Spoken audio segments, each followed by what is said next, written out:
मुख्यमंत्री धामी ने कैंप कार्यालय में की ऑस्ट्रेलिया के उच्चायुक्त से मुलाकात। भारत और ऑस्ट्रेलिया के बीच विभिन्न मुद्दों पर की चर्चा। संस्कृत विद्यालयों और महाविद्यालयों के लिए बनेगी अलग अलग नियमावली। संस्कृत भाषा को बढ़ावा देने के लिए राज्य सरकार उठाएगी हर संभव कदम।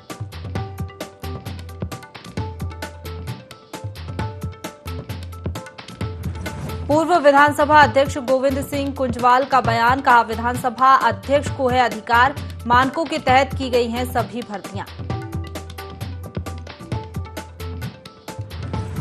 UK triple SC paper leak मामले में एसटीएफ को मिली एक और बड़ी सफलता। लोहाघाट में तैनात शिक्षक को किया गिरफ्तार।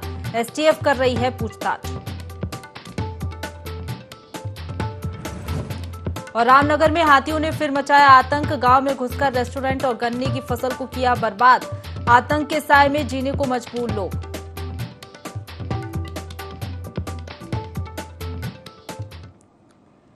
नमस्कार, देवभूमि लाइव में आप सभी का स्वागत है। आपके साथ मैं हूं प्रशंसा। बुलेटिन की शुरुआत करेंगे खबरों से, जहां प्रदेश के बहुचर्चित UK triple SC paper leak मामले में एसटीएफ को एक और बड़ी कामयाबी मिली है। एसटीएफ टीम ने एक और आरोपी को गिरफ्तार कर लिया है। लोहाघाट के कोलीढेक का रहने वाला शिक्षक बलवंत सिंह रौतेला गिरफ्तार किया गया है, जिसने पेपर के बदले 40 छात्रों से मोटी रकम वसूली थी।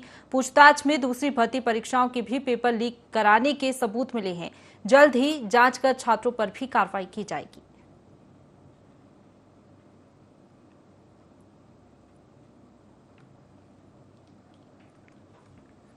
तो लगातार एसटीएफ खुलासे कर रही है और एक और बड़ी कामयाबी यहां पर मिली है।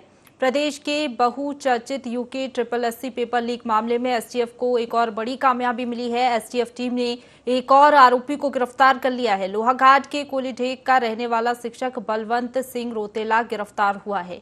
इसी खबर पर ज्यादा जानकारी के साथ principal correspondent Kailash Visht phone line पर जुड़ गए हैं। कैलाश, लगातार हम देख रहे हैं UK triple SC paper leak मामले में एसटीएफ नए खुलासे कर रही है। लगातार गिरफ्तारी भी हो रही है। एक और गिरफ्तारी हुई है, क्या जानकारी? देखिए, ये जो शिक्षक था बलवंत, कभी ये इलेक्ट्रॉनिक सामान बेचता था और पीसीयू संचालित करता था। तो वहां से इसके तार जुड़े नकल गैंग थे और वहां से जब पेपर इसके हाथ लगा तो ये भी शिक्षक बन बैठा और शिक्षक के पद पर ये नियुक्त था, जो लोहाघाट में तैनात था। लेकिन एसटीएफ की जांच जब पहुंची तो 29वीं गिरफ्तारी के तौर पर बलवंत को गिरफ्तार किया गया है। और बलवंत से जो खुलासा हुआ है, बहुत अहम खुलासा हुआ है कि जो 40 युवक थे, जिन 40 युवकों को बलवंत द्वारा उत्तर प्रदेश के एक नकल गिरोह से मिलवाया गया था और 40 युवकों ने पेपर लिया था और उन 40 युवकों को नौकरी मिल चुकी है। तो ये तमाम खुलासे बलवंत ने किए हैं और जो खुलासे किए हैं, अब और भी ज्यादा यहाँ पर अहम सबूत एसटीएफ के हाथ लग चुके हैं। तो जाहिर तौर पर जो 40 जो अभ्यर्थी थे, उन 40 अभ्यर्थियों पर भी गाज गिरनी तय मानी जा रही है। उसके अलावा जिस शख्स ने इन 40 युवकों को पेपर दिए होंगे, उस शख्स का भी पकड़ा जाना अब तय माना जा रहा है। तो कुल मिलाकर ये कहा जाए प्रशंसा कि महज एक छोटी सी दुकान चलाने वाला शख्स पेपर जब उसके हाथ लगता है तो पीसीओ चलाने वाला शख्स आज शिक्षक बन बैठता है। तो कहीं ना कहीं ये बहुत विडंबना इस प्रदेश की है कि जो अभ्यर्थी लगातार मेहनत कर रहे हैं, उन अभ्यर्थियों को किसी तरह की कोई सफलता नहीं मिल पाती। जो लोग यहाँ पर नकल कर रहे हैं, जो लोग पेपर लीक करवा रहे हैं, वो आसानी से यहाँ पर नौकरी पा रहे हैं, वो आसानी से पैसा यहाँ पर कमा रहे हैं। लेकिन एसटीएफ ने जिस तत्परता से इस वक्त कार्रवाई की है, वो कार्रवाई वाकई काबिले तारीफ है और हम समझते हैं कि निसंदेह इसमें आगे भी उचित कार्रवाई यहाँ पर एसटीएफ द्वारा की जाएगी। बिल्कुल कैलाश, पूछताछ में दूसरी भर्ती परीक्षाओं के भी पेपर लीक कराने के सबूत मिले हैं। क्या सबूत मिले हैं? देखिए, इनपुट मिले थे सरकार को और कुछ शिकायत पत्र भी यहाँ पर आए थे कि धांधलियां हुई हैं। उसके बाद हाकम सिंह रावत का जब एक फोटो वायरल हुआ सोशल मीडिया में, जिसमें 2015 के जमाने का वो फोटो था, जिसमें 2 एसआई को के साथ वो फोटो खिंचवाता है। उसके बाद कहीं ना कहीं ये संदेह पैदा हुआ कि 2015 के लगभग जो भर्तियां एसआई में हुई थी, उनसे भी कहीं ना कहीं ये जांच हो सकती थी। और अब उसकी भी जांच के आदेश यहाँ पर पुलिस ने एसटीएफ को दे दिए हैं। और सिर्फ उसी की नहीं, बल्कि वन आरक्षी जो भर्ती थी, वन दरोगा भर्ती थी, ये 3 ऐसी जांचें हैं जिनके जांच अब एसटीएफ द्वारा यहाँ पर की जा रही है। तो अब जाहिर तौर पर जो भी आरोपी होंगे, आरोपी किसी भी कीमत पर नहीं बच सकते, ये एसटीएफ भी साफ कर चुकी है। प्रदेश की सरकार। जी चलिए, बहुत शुक्रिया आपका हमारे साथ जुड़ने के लिए कैलाश, और तमाम जानकारी के लिए।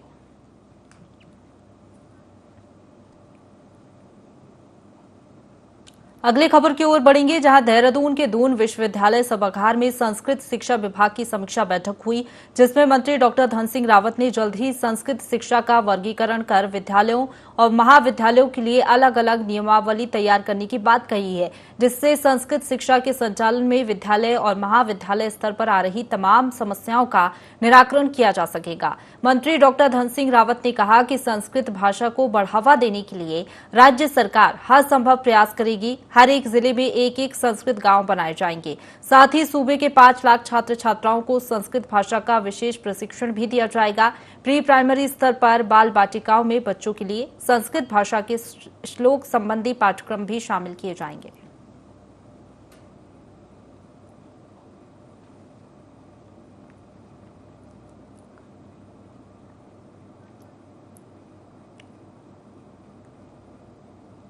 आगे बढ़ेंगे, चमोली में बद्रीनाथ राष्ट्रीय राजमार्ग पर भारी बारिश के चलते लामबगड़ में आवागमन बंद हो गया है, जिससे कई स्कूली बच्चों सहित स्थानीय लोग और यात्री फंस गए हैं। इस दौरान मौके पर एसडीआरएफ की टीम पहुंची, जहां रेस्क्यू टीम ने त्वरित कार्रवाई करते हुए पांडुकेश्वर से लामबगड़ जा रहे करीब 25 स्कूली बच्चों और 50 यात्रियों को भी उफनते नाले से सुरक्षित रोड पार करवाया गया।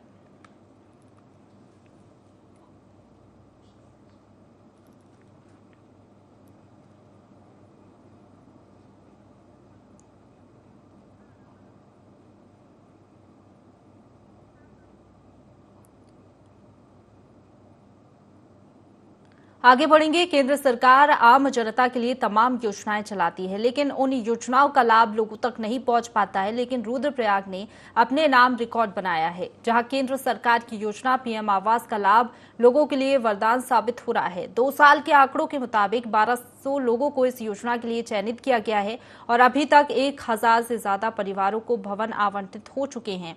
इतना ही नहीं, बाकी भवनों का निर्माण भी तेजी से चल रहा है। वहीं 3500 लाभार्थी ऐसे हैं जिन्हें योजना में पंजीकृत किया गया है। वहीं विभागीय अधिकारियों का कहना है कि हमारी कोशिश है कि अधिक से अधिक गरीब परिवारों को छत मिल सके।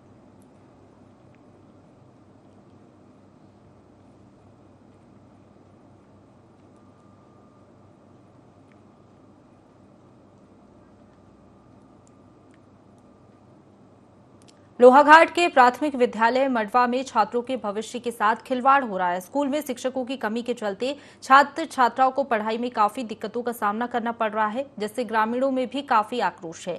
ग्रामीणों ने कहा कि 1 से लेकर 5 कक्षा तक शिक्षा विभाग ने एक ही शिक्षक को तैनात किया है। ग्रामीणों ने स्कूल में शिक्षकों की तैनाती, जर्जर भवन और शौचालय की मरम्मत की मांग को लेकर डीएम चंपावत नरेंद्र सिंह भंडारी से गुहार लगाई थी। इस पर अभी भी पूरे मामले को लेकर कोई निपटारा नहीं किया गया है।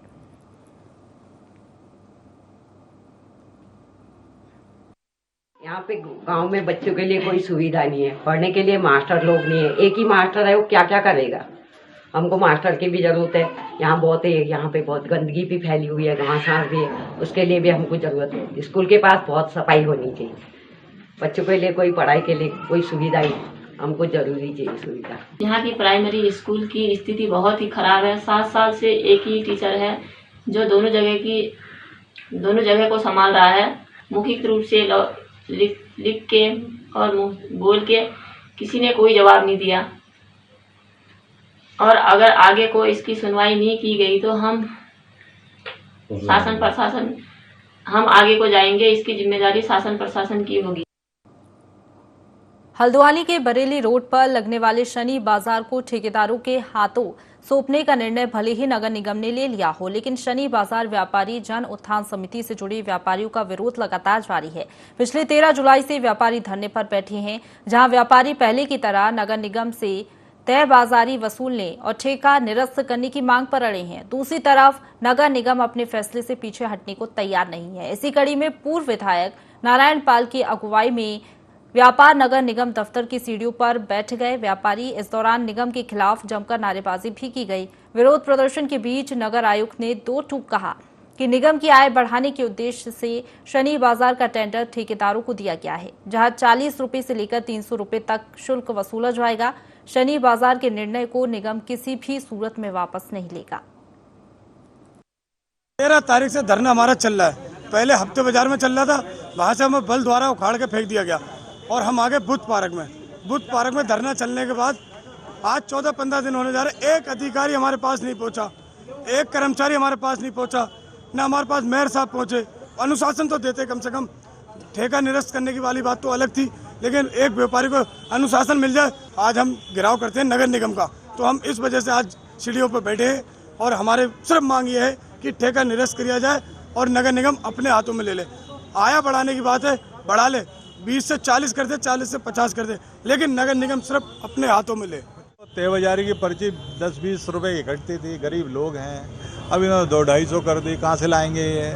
और जो वहाँ मकान वाले लोग हैं उन्हें भी पैसा देना होता, वो भी गरीब लोग हैं। जब ये उसके सामने अपना फंड लगाते हैं तो वो उनके भी भाई दुकान बंद हो जाती है। तो थोड़ा म्यूचुअल सब कुछ चल रहा था, पहले चोरगेले रोड पे लगाते थे, उसके बाद इन्हें वहाँ शिफ्ट कर दिया।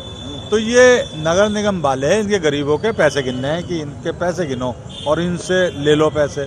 अब मेरे ख्याल से 63 लाख का ठेका दे दिया है, तो 63 लाख का आप पुलिस को ले आ रहे हैं वहाँ। कभी वो किराए के टट्टू वो पता नहीं कहाँ से उठा लाया है वो 2-3 दुकान वाले। शनि बाजार की लगभग 3 एकड़ लैंड नजूल की है, नगर निगम के प्रबंधन में है। 2005 से लेकर 2022 तक जिस दिन हमने टेंडर खोला है, उस समय तक पर मंथ 4 से 5 लाख रुपए की आमदनी तत्कालीन नगर पालिका और वर्तमान नगर निगम को हो रही थी। हमारा अनुमान उसमें 25 लाख रुपया न्यूनतम का था 19 महीने के लिए। हमने न्यूनतम उसको करके टेंडर किया, 53 लाख रुपये में टेंडर उठा है और हमारा अनुमान है कि ठेकेदार भी उससे अधिक आमदनी उसको होगी, क्योंकि अभी वहाँ 20 रुपया लिया जाता था। साप्ताहिक बाजार का हमारा जो बाइलाज बना हुआ है 2019 में, उसमें 40 रुपये, 100 रुपये, 200 रुपये और 300 रुपये रेट हैं सामग्री के हिसाब से। जिसका दुकान होगा उस हिसाब से रेट लगेगा। टेंडर हो चुका है, कुछ लोग व्यापारी विरोध कर रहे हैं। विरोध करना उनका व्यक्तिगत मामला हो सकता है, लेकिन कार्रवाई पूरी नियमानुसार की गई है। कार्रवाई से नगर निगम पीछे नहीं हटेगा। व्यापारियों से अपील है कि जो व्यापार करना चाहते हैं वो नगर निगम की शर्तों पर वहां पर आएँ, उनको पूरी सुरक्षा और सुविधाएं। चंपावत में साइबर ठगों ने टनकपुर निवासी के खाते से 60,000 रुपए से अधिक की रकम ठग ली थी, जिस पर साइबर सेल की पुलिस ने कार्रवाई कर 60,000 रुपए व्यक्ति के खाते में वापस कराए। इस दौरान एसपी देवेंद्र पीछा ने फर्जी कॉल और मैसेज से सावधान रहने की लोगों से अपील की। वहीं कहा कि किसी को भी अपना पासवर्ड, ओटीपी, सीवीवी शेयर न करें। मेरा नाम हेमराज है, मैं छिन्नीकोट का रहने वाला हूँ। मेरे साथ फ्रॉड हो गया था। साइबर सेल की मदद से मेरे 60,000 रुपये वापस आ गए हैं।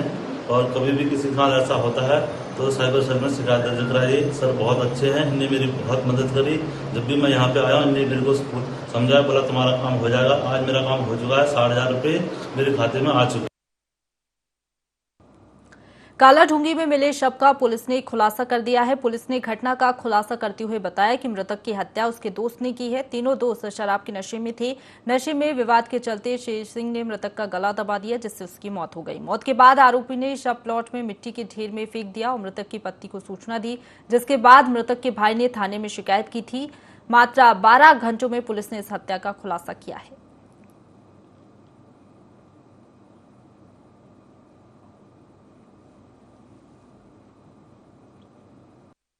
चकलवा में एक युवक की हत्या हो गई है, जिस संबंध में मेरे द्वारा पुलिस टीम को सरकारी अस्पताल ले गया।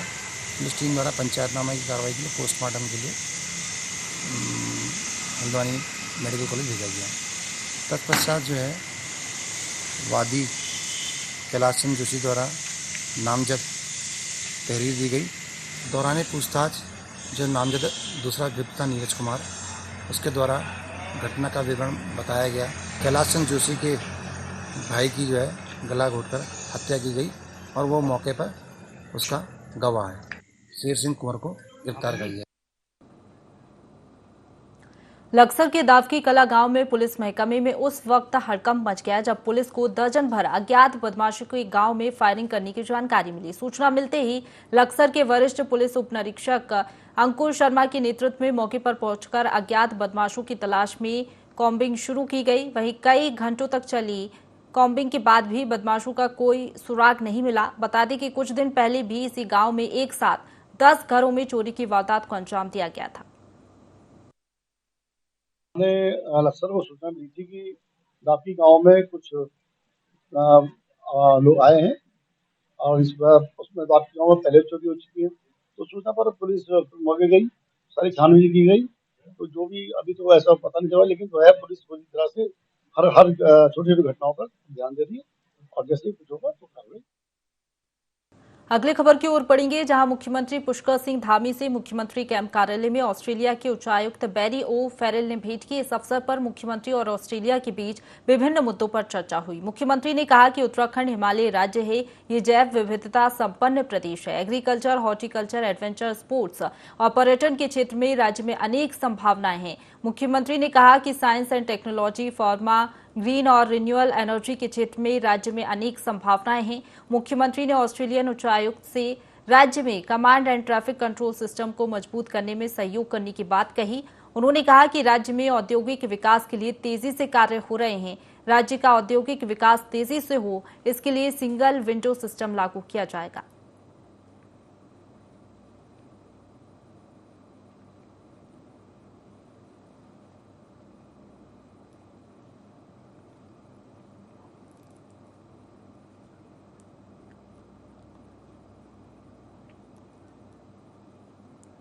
राज्यपाल लेफ्टिनेंट जनरल गुरमीत सिंह नरेंद्रनगर टिहरी के भ्रमण पर रहे। ऋषिकेश टिहरी राष्ट्रीय राजमार्ग में वापसी के दौरान राज्यपाल ने क्षतिग्रस्त मोटर मार्ग का निरीक्षण किया। इस दौरान उन्होंने वाहन से उतरकर राजमार्ग को दुरुस्त करने में लगे कार्मिकों और मजदूरों का हालचाल जाना और उनका हौसला बढ़ाया।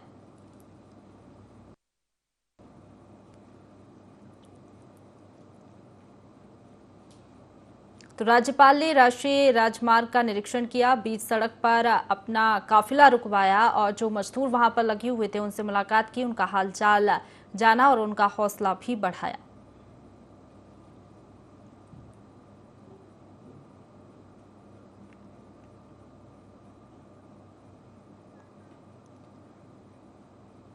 नरेंद्रनगर पुलिस प्रशिक्षण महाविद्यालय के समापन समारोह में 256 मुख्य आरक्षी पास आउट हुए हैं।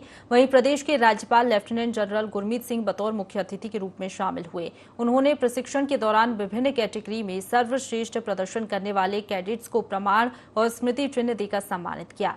राज्यपाल ने कहा कि पुलिस को समाज में बेहतर तालमेल के साथ काम करना चाहिए ताकि लोगों का पुलिस पर भरोसा कायम रहे।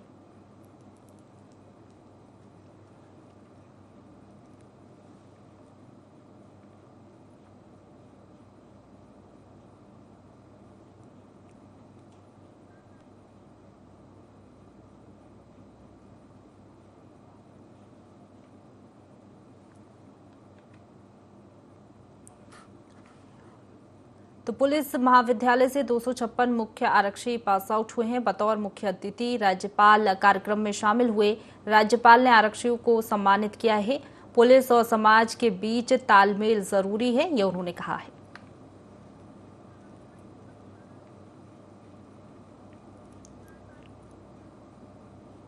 बाजपुर के केलाखेड़ा में कार और ट्रक की भिड़ंत हो गई, जिसमें कार सवार 3 लोग घायल हो गए। वहीं मौके पर पहुंची पुलिस ने घायलों को निजी अस्पताल में इलाज के लिए भर्ती कराया। घटना के दौरान ट्रक चालक ट्रक को छोड़कर मौके से फरार हो गया है। वहीं पुलिस ने ट्रक और कार को कब्जे में ले लिया है। सीओ वंदना वर्मा ने बताया कि मामले की जांच की जा रही है, जल्द ही अग्रिम कार्रवाई की जाएगी।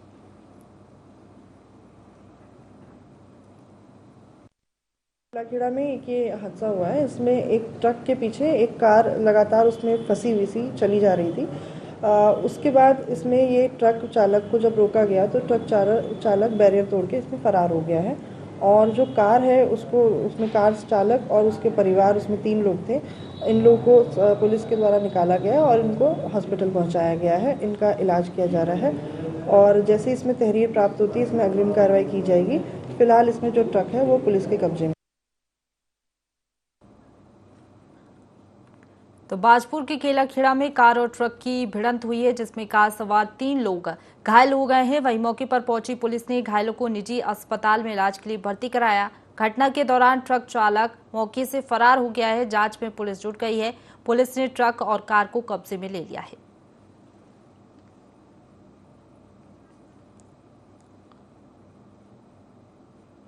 आगे बढ़ेंगे। देहरादून में मुख्यमंत्री पुष्कर सिंह धामी ने राष्ट्रीय खेल दिवस के मौके पर उदीयमान खिलाड़ी उन्नयन योजना का शुभारंभ किया। सीएम धामी ने मेजर ध्यानचंद को श्रद्धांजलि दी। कार्यक्रम में खेल मंत्री रेखा आर्य, विधायक विनोद चमोली भी मौजूद रहे। इस योजना के तहत खिलाड़ियों को प्रतिमाह 1500 रुपए की प्रोत्साहन राशि दी जाएगी। कार्यक्रम में सीएम धामी ने उदीयमान योजना के तहत बेहतर प्रदर्शन करने वाले खिलाड़ियों को भी सम्मानित किया। के जादूगर मेजर ध्यानचंद जी का जन्मदिवस है और इसी जन्मदिवस को राष्ट्रीय खेल दिवस के रूप में हम सब लोग सेलिब्रेट करते हैं कि आज जो है मुख्यमंत्री उदीयमान खिलाड़ी उन्नयन योजना और खेल छात्रवृत्ति योजना का शुभारंभ होने जा रहा है। और यह अपने आप में एक कोशिश है कि अपनी खेल प्रतिभाओं को बिल्कुल ब्लॉक स्तर से न्याय पंचायत स्तर से प्रतिभाओं को परीक्षण करना, उनको अवसर देना, साधन संसाधन देना और खेल छात्रवृत्ति उनको देते हुए उनको जब कभी फुटबॉल खरीदना हो, हॉकी खरीदना हो या बैडमिंटन खरीदना हो या अन्य साधन संसाधन खरीदने हो तो वो किसी और के आगे वो हाथ ना फैलाएं। तो उस और प्रोत्साहित करने के परिप्रेक्ष्य में एक धनराशि 1500 रुपए की 8 वर्ष से लेकर 14 वर्ष तक के बच्चों को आज से जो है वह प्रारंभ की जाएगी। मुख्यमंत्री उन्नयन योजना निश्चित रूप से जो हमारे ऐसे खिलाड़ी हैं जिनके अंदर प्रतिभाएं हैं, योग्यताएं हैं, क्षमताएं हैं, उन सभी को आगे लाने के लिए एक साकार रूप लेगी और सभी की सहायता के लिए, उनके प्रोत्साहन के लिए ये योजना हमारे खिलाड़ियों का जहां उत्साहवर्धन करेगी, वहीं खिलाड़ियों को उनकी प्रतिभा का प्रदर्शन करने के लिए आगे आने के लिए भी प्रेरित करेगी। खेल दिवस के मौके पर प्रदेश में सीएम पुष्कर सिंह धामी ने मुख्यमंत्री उदीयमान खिलाड़ी उन्नयन योजना की शुरुआत की। इसी के तहत पौड़ी जिले के 300 बालक बालिकाओं का चयन हुआ, जिन्हें हर महीने 1500 रुपए की स्कॉलरशिप दी जाएगी। विधायक राजकुमार पौरी और जिला अधिकारी डॉक्टर विजय कुमार जोगदंडे ने सभी को चेक बांटे और उज्जवल भविष्य की शुभकामनाएं दी।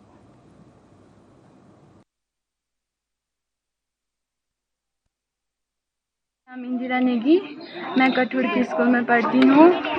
माननीय मुख्यमंत्री जी द्वारा उदीयमान खिलाड़ी की योजना के अंतर्गत मुझे स्कॉलरशिप मिली है। कार्तिक नेगी है, मैं कक्षा 7 में पढ़ता हूँ। मेरी आयु 10 से 11 है। मुझे माननीय मुख्यमंत्री उदीयमान खिलाड़ी योजना के तहत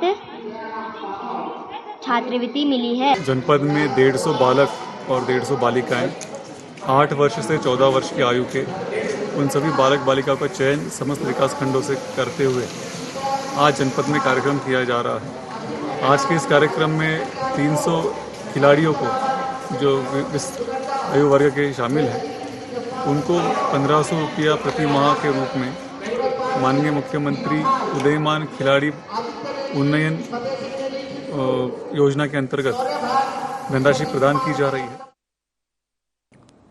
इसी के साथ बुलेटिन में फिलहाल इतना ही। खबरों का सिलसिला लगातार जारी है, आप बने रहिए हमारे साथ।